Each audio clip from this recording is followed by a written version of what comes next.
नमस्कार. श्री पद्मजा हीलिंग पॉईंटमध्ये तुमचे स्वागत आहे. आज आपण जाणून घेणार आहोत लापिस लजुली या उपरत्नाबाबत. लापिस लजुली हे उपरत्न गडद निळ्या रंगाचे मौल्यवान खडक आहे. या रत्नाचा अंमल आज्ञाचक्र आणि विशुद्धी चक्रावर आहे. लापिस लजुली हे उपरत्न कोणी वापरावे?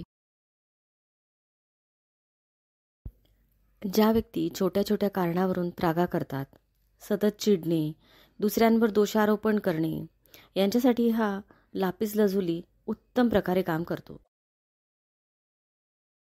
दुसरं म्हणजे खूप काही आहे करण्यासाठी, पण सुचतच नाही सुरुवात कुठून करू. सतत मनाची घालमेल असते.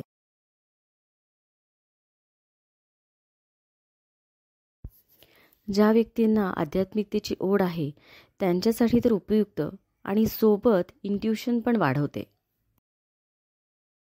त्या व्यक्तींना आपल्या भावना योग्यरित्या व्यक्त करता येत नाही आणि ज्यांना थायरॉइड आहे अशा व्यक्तींनी लापिस लजुली नक्की वापरावे.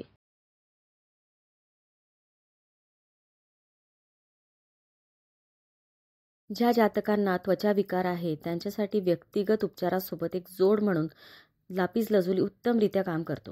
सुरुवातीला एक ब्रेसलेट वापरावी, त्यानंतर त्या लापिस लजुलीची माळ गळ्यात घालावी. त्वचा विकार जर खूप जास्त प्रमाणात असेल त्यांना परिणाम दिसून येण्यासाठी काही अवधी जास्त लागेल. प्रत्येक व्यक्तीसाठी गुण प्रत्यक्षात दिसून येण्याचा अवधी कमी जास्त असू शकतो. लजुली हा उपरत्न चांदीच्या अंगठीमध्ये तयार करून मध्यमा म्हणजे मधल्या बोटामध्ये परिधान करावे.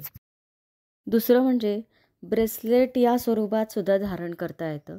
स्त्री पुरुष दोघंही हे धारण करू शकतात.